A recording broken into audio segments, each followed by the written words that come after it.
We were just talking about music at my job, and I was sitting, and they were telling me artists that like I thought were dead, and so I'm sitting there talking about people that I know, and then I'm like, bro, like the what kids are listening to is not what I'm listening to. Mm-mm. It's not what I'm listening to no more. Yeah, I mean, I even feel that way sometimes. Like, I feel like I'll go on TikTok sometimes, and there'll be some artists where people are like, "Oh, he's next up. He one of the underground kings," and I'm sitting there like, I do not know this nigga. Like, I've never heard of this nigga. But usually, that's more so. You just got to dig into their music, find out a little more about them. Are we the old heads? Are we old heads now?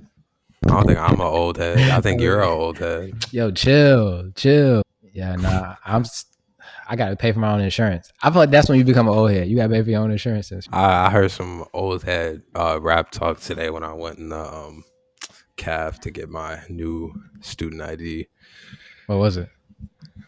They were basically just saying that most of the older rappers, like he was naming like Big L, Big Pun, Tupac, Biggie, like all them. He was just like they would all wash most of the new rappers, and he was like with the exception of J. Cole, Kendrick, like those people obviously. But then even the old dude, he was just listening to it on some radio station or something like that, and the older dude was sitting there that was making my ID. He was talking to the dude next to him, and I was just kind of like listening to him. And he was like, I mean, he clearly isn't looking hard enough, which is how I be feeling. Like, there's a bunch of good rappers now. And I feel like when they say it used to be better, I feel like beats are a lot more diverse than they used to be. And I feel like that even shows a different type of talent that the older generation didn't have. I feel like that's one thing we could definitely give credit to the rappers now. Like, I feel like beats are more diverse. There's way more um, different ways to rap. There's a lot more different flows. I feel like there's a lot of people are copying each other's flows, but a lot of the flows are newer to me. So I don't know. I just thought That's that was funny. yo, you out potting in real life. That's crazy. But I would agree. I think we should start with the new conscious rapper because that's kind of where I was headed.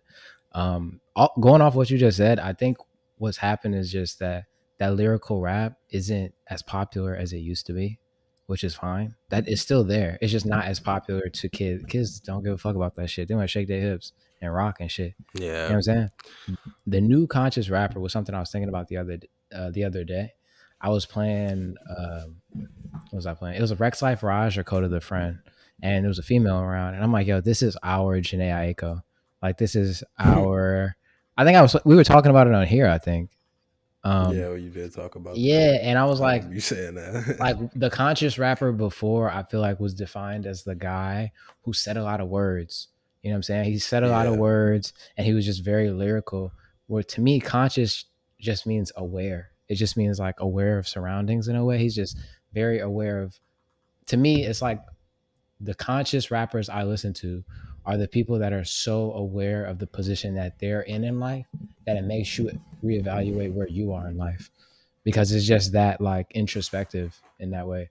You know what I'm saying? Like I don't think Code of the Friend is super duper like lyrical. He's not throwing big words in there like Eminem, but he's a great rapper and he says a lot that makes you think about stuff. Yeah, I think one of the things people always say about Nas is that he was picking bad beats. Like you got people who the music didn't sound good, but of course what they were saying, they were pushing a good message. They were definitely, like you said, aware of their surroundings, aware of what was going on and speaking about it. But I think once the marriage of like good producers and like really good beats, like there was good producers before, but you would hear that in in the quality of a lot of the rappers. A lot of the conscious rappers weren't getting the same type of push or the same type of love at first. Like that was one of the gripes of rap. And then there was people like Will Smith who made rap like commercial, people like that. You know what I mean? So I feel like once the sound kind of changed, that definitely came about where like it was a change in what the conscious rapper really was. Like I do agree with you. I'd put that on like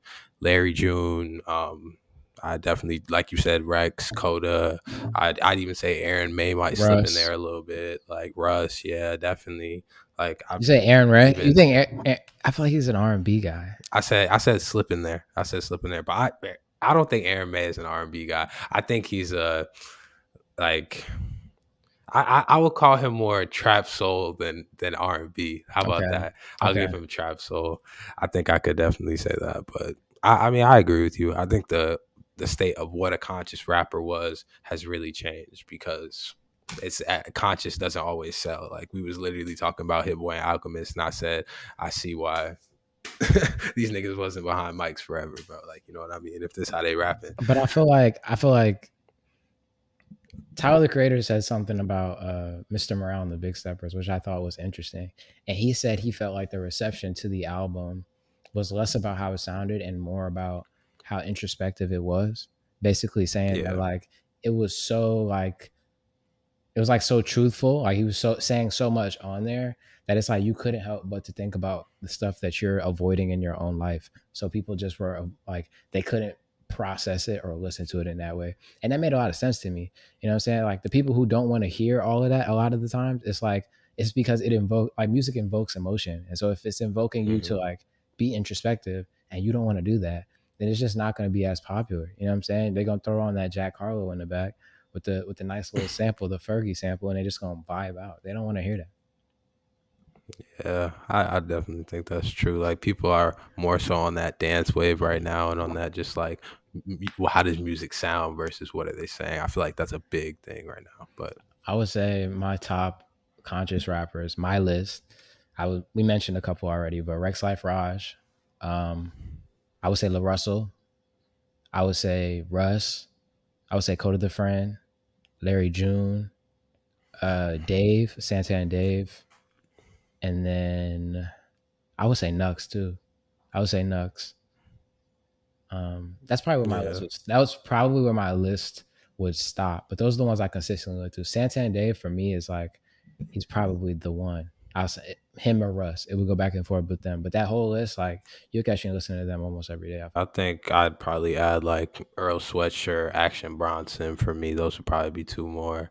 Personally, Are personally, you a well, maybe fan of not Earl Action Sweatshirt? Bronson. On and off. I'm not always a fan of Earl Sweatshirt, not everything, but I've definitely heard a lot of songs where I like what he says. I feel like his beats are garbage. Like I was there's about to there's say, if one you riding and you going to pick up your shorty, are you putting the Earl on in the background? Like, could you do that? there's on there's only about like probably like 5 or 6 Earl songs I consistently listen to. Fair. Like off that first album, I think I definitely listened to a decent amount. On I think that new album was called it was called Sick. Sick was the most recent one I had listened to. He had released one with Alchemist last year, but I didn't really get to listen to that. That one had 2 or 3 songs I really liked on it, and then he had some rap songs was one of the names of his album.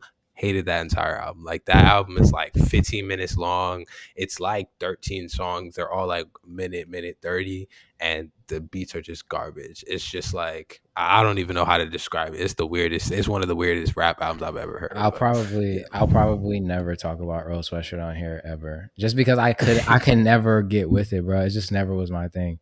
But regardless, I think people should reevaluate what they look at as conscious, because conscious just means aware. But this is episode 45 of the Rhythm and Rhymes podcast. I'm your host AJ Hughes. I'm here with my co-host Antonio Hughes, and I feel like we got a packed slate today. You know what I'm saying? We got all the topics for them, all of them. You know what I'm saying? Every single one. How are you doing? sorry, I'm doing real good. I just got back from Jack's. Came up there to shoot some content, but got Duval, to work on nigga. some more content today. Duval. I hate when people say that when I'm out here.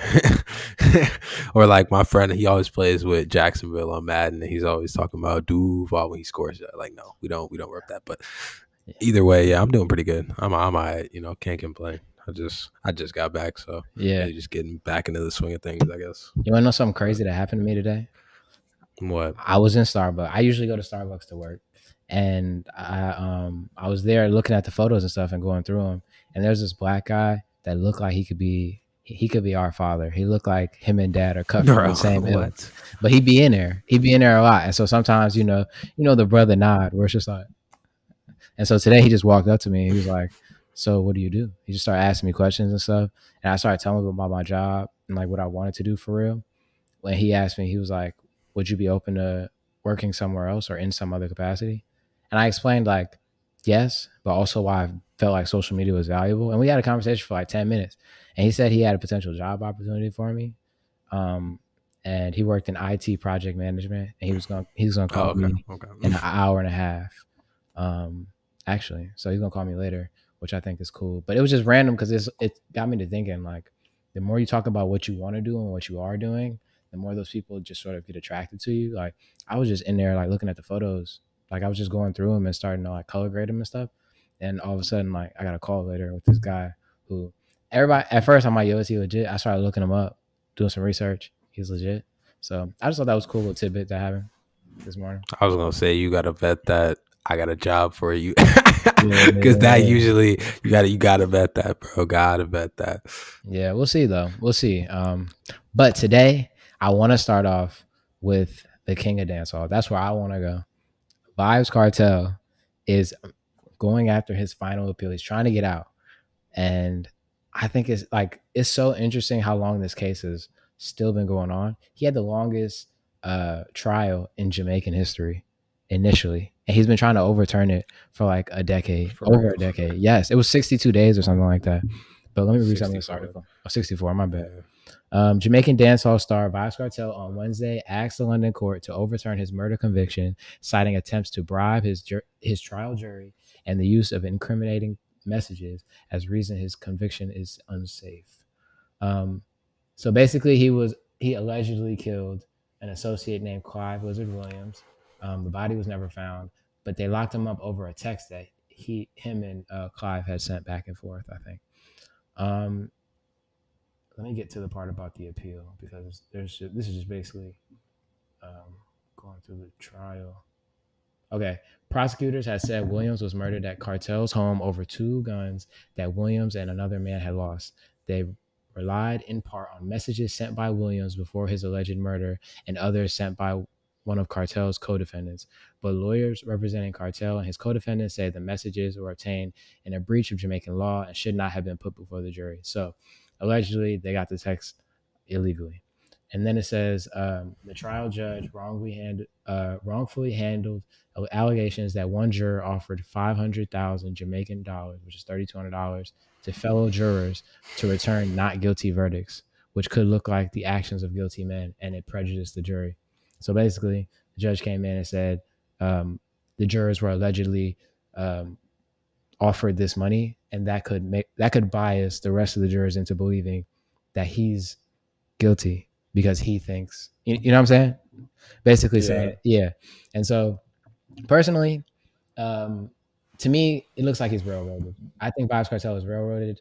I'm not here to say if he's innocent or guilty because um, honestly, the evidence, even if it's obtained legally, looks wild. But I'm not here to say that. But it does look like the Jamaican government doesn't want him out and about. You know what I'm saying? Like if you know the history of how Vybz Cartel became popular and somewhat unpopular with the public media, with the radio stations, with the government down there, then you know like they just don't want him out. And I don't think he's gonna get this overturned, honestly. If he's out, I think it's gonna be madness.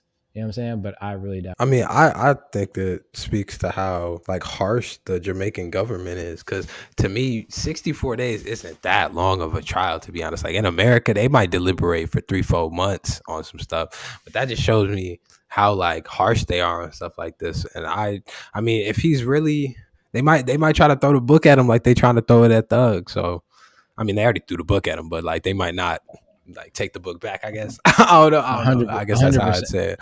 Something interesting that I found out about Caribbean culture is that it's very like it's very diverse in thought, but it feels like the power structures or like the organizations down there are very opposed to a lot of dancehall's message. You know what I'm saying? Like at St. Kitts, in St. Kitts, they have a music festival in June, and a lot of artists from the Caribbean come there to perform. And one of the rules is that you can't swear at this event because they just don't think that it's good for business and stuff like that, or they don't think it's good for the public. 50 Cent got arrested in St. Kitts for cussing at his concert like years ago, and this is a normal thing throughout the Caribbean. And so, like when Vybz Kartel became popular, his message is very explicit. He talks about a lot of sex, a lot of drugs, a lot of crime, and the government was just trying to suppress a message. And while I'm opposed to people suppressing messages, I like if you're just against this as a government, I would understand why you would try and knock off the most influential person in the genre. So this wasn't surprising to me. I just saw the headline come back up, and I figured like, hey, he might not get out. Bro might not get out. We're back to our regularly scheduled program. Tonio has to dip real quick, so I'm about to handle this one on one for the rest of the pod. You know what I'm saying? I got a list of topics, and I'm gonna hit them all because I'm just that good. Okay, I wanted to get into Skillibang's sophomore album. Skillibang is my favorite dancehall artist currently, and he announced that he's releasing his sophomore album pretty soon. It's called Mr. Universe. The newest single that's coming out will be produced by P2J, which is somebody who's been in the news a lot recently. He worked with Stormzy, he worked with Wizkid, he worked with Georgia Smith, and a ton of other people. He worked with Jay Huss. He produced "Who Told You" by Jay Huss featuring Drake. And so I'm really excited for this project, mainly because I feel like the new school of dancehall is starting to become a lot more popular and a lot more mainstream. But for some reason, I just feel like Skillibang is the best in that lane. You know what I'm saying? Like there's other names who are very notable, the Alkalines, the Popcons, the bigger ones. But I feel like in the new school, the most lyrically talented and the best one, in my opinion, this is all my opinion, is definitely Skillibang. So I'm excited for the new project. And I just briefly wanted to mention that. Bringing back 10-minute songs, right?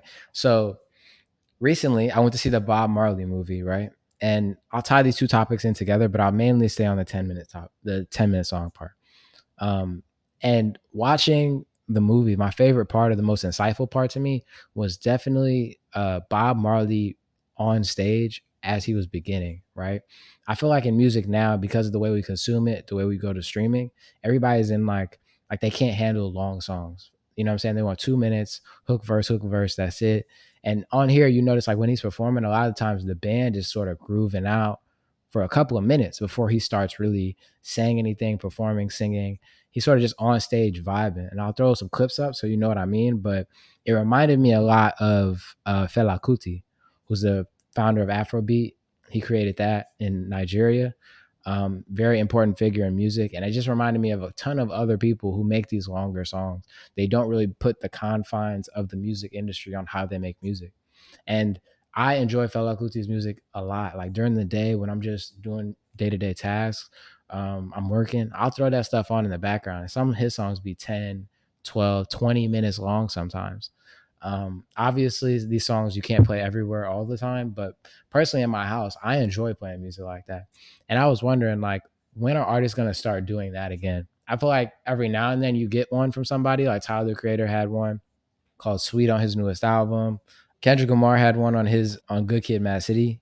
And I just think personally, it's an expression of art, and why confine yourself to what everybody wants if you don't have to? I mean, sometimes I get it, but it was just interesting to me that the greats, Bob Marley, Fela Kuti, Kendrick Lamar, like these are some of the greatest artists of our time, bringing this up and saying this.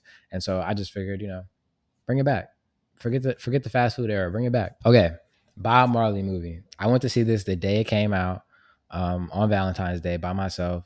Shout out anybody who's doing stuff by themselves on Valentine's Day. But I had some opinions about it that I'm hearing mixed reviews and I'm seeing mixed reviews from people. But I'll just talk about what I liked about it and then what I didn't like about it.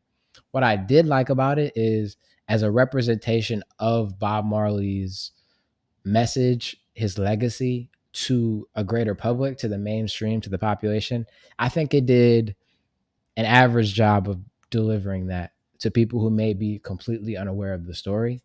Um, I think there were things in there. There were things in there that were mentioned that were important to his story and somewhat still resonate today. You know what I mean? I feel like the message that came out of his music through the Rastafarianism, I think is the word I would use there, or basically the fact that he was a Rasta and this is how he was delivering his message through the music.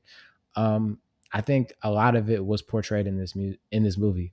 But my problems with it, and take my problems with a grain of salt, because I understand a lot of them and why they were done this way. One, the main actor. Everybody was talking about how he was tall and he was British, and he sounded British. He didn't sound Jamaican.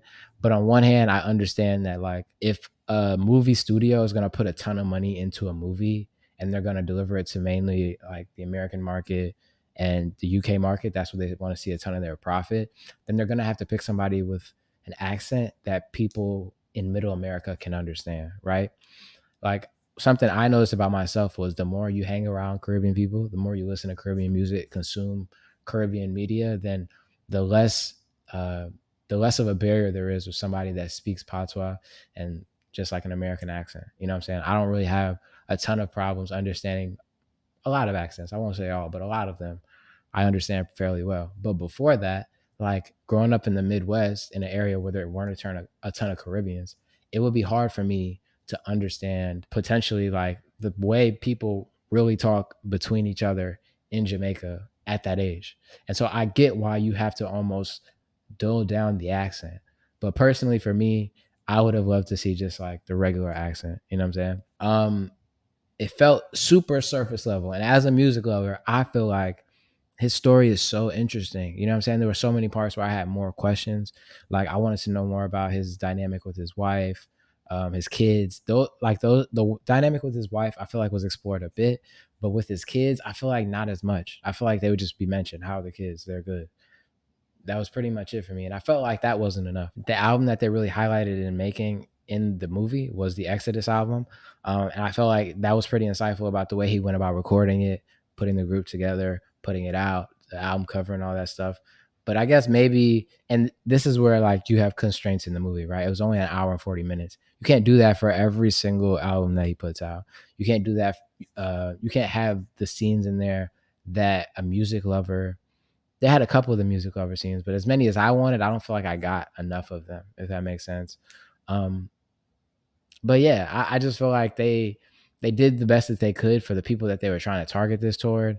But personally, it was just I just thought it was I watched the Vince Staples show last week. It was 5 parts, 20 minutes each, and I really enjoyed it. Honestly, I feel like knowing that Vince Staples had never done a like his own show before, I feel like this was a good first attempt. You know what I'm saying?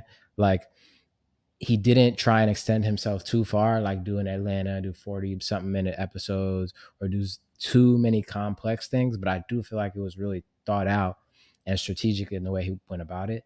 I feel like the scenes that they picked in the different movies, like, or the storylines that they picked in each movie were, well, not movie, show. They were familiar enough to where you sort of had like an outline of what you could potentially do in there, but it was clearly through the lens of Vince Staples, right? Like for example, the jail scene. I feel like there's a ton of shows that do jail scenes, right? But the things they decided to highlight in his episode, I don't think I could really remember highlighting in that way, right? So let me further the example, right? So he goes to jail, um, and in the jail, like while he's in jail, there's somebody in there essentially trying to pitch him and get on and like get him to put out his music and stuff like that. So he starts like singing and rapping and doing this whole thing like in the cell with him, and I thought that was funny, along with the fact that there was a guy in there from an affiliate group from another group, and he made it clear that they had to fight, and that was something that you've seen in a lot of movies and shows and stuff like that. But then they like went to Vince basically making the shank or whatever and like sharpening the knife and the way he went about it. I don't know. It was just like there were certain details in there that made it unique, but it was still familiar enough to where it's like, okay, like you're still trying to figure this out as an actor, as a writer, as a producer. And I appreciated that. You know what I'm saying? I feel like each episode was definitely had an interesting spin on it. My favorite, I think, I don't know. I like two of them a lot. I like the last one, which was White Boy, and it was funny to me because the guy that was in that episode that they called White Boy, it was like growing up in the suburbs, like the prototypical quote unquote white boy. And I will say, like, I definitely fell victim of that title at points, and so that's why it was even more funny to me, right? But the guy was like the way he was dressed up. He had a mixed kid, like whatever little storyline that they made around him. I thought it was so funny. I thought it was so funny because it was ironic and it was believable to an extent, right? And then my other favorite episode was the bank robbery. Um, Vince went in, and I thought this was insightful the way he went about this one too. He went in to get a small business loan. Um, he's basically using his rapper money to go and get the small business loan, and they wouldn't approve it there because they said his income was too unreliable. And basically, the runaround they give a lot of black people when they're trying to get loans for anything, like, and it humanized him in a way, showing that even though he makes a lot more money than the average individual, he still deals with some of the same problems that we do. And right on his way out of the bank, these couple of guys walk in and they go to rob the bank, and he knows the bank robbers. And so like he stays in the bank while they're doing their whole thing. But the dynamic between him and the bank robbers was super funny. he used that to eventually get the bank loan. I know I'm spoiling stuff at this point, but I just felt like, I don't know, there was a spin on each episode, but it was familiar for me, like to Black stories I had seen before. So definitely go watch the Vince Staples show. And something that surprised me about it was that there weren't a ton of Vince Staples songs in there, right? Initially when I heard that he was putting out a show, I thought this was going to be an opportunity for him to like increase his syncs, I guess, like use his music as the glue for the show, like between scenes and stuff like that. But he didn't really use his music all too much. I don't think he used it at all. And the song choices that he had in there were definitely dope, and they definitely helped set the mood and stuff like that. So that was surprising to me, but I enjoyed it. I hope we get another season of it. And if you're into like the Atlanta, the Dave, I would give this one a shot. It's not the same show, 100%, but I feel like somebody who likes those two shows would probably like this one too. And the last thing I wanted to talk about, okay, I want to talk about what's going on by Marvin Gaye in the Vietnam War.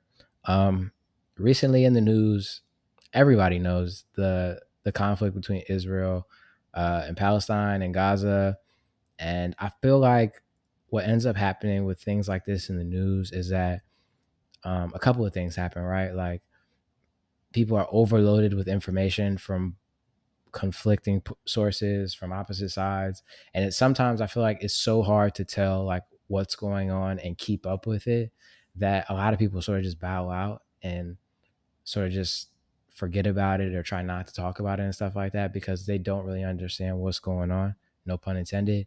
And that's how I was starting to feel, you know what I'm saying? Like I started to see some news topics talking about there was another bombing, and it's just so hard to keep up with at exactly what's going on, but you just know like people are over there suffering and people are over there dying.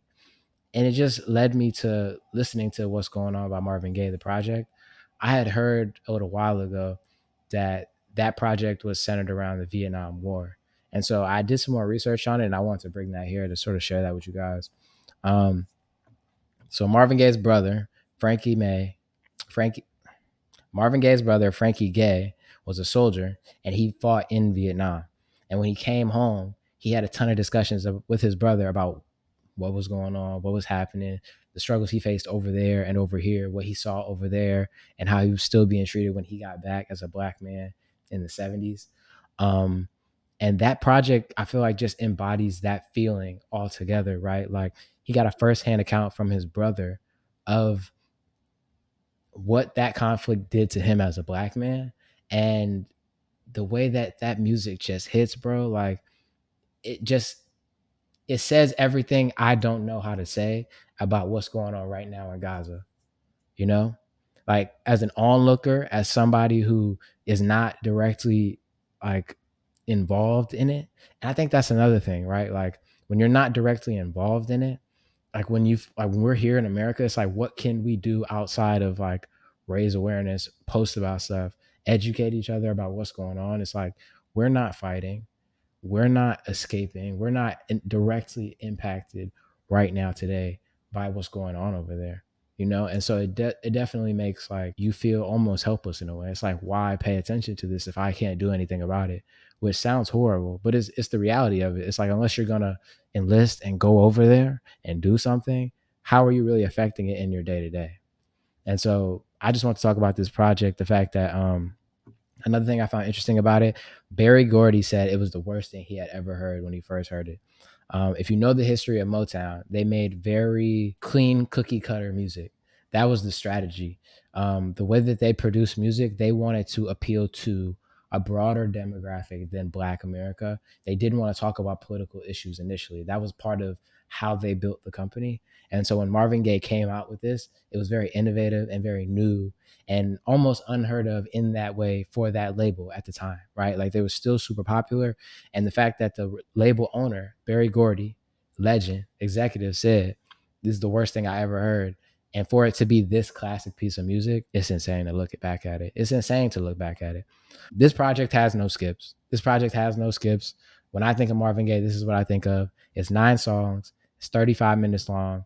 And I would encourage anybody who is looking for good soul music or is feeling the same way that I said I was feeling about the situation over there.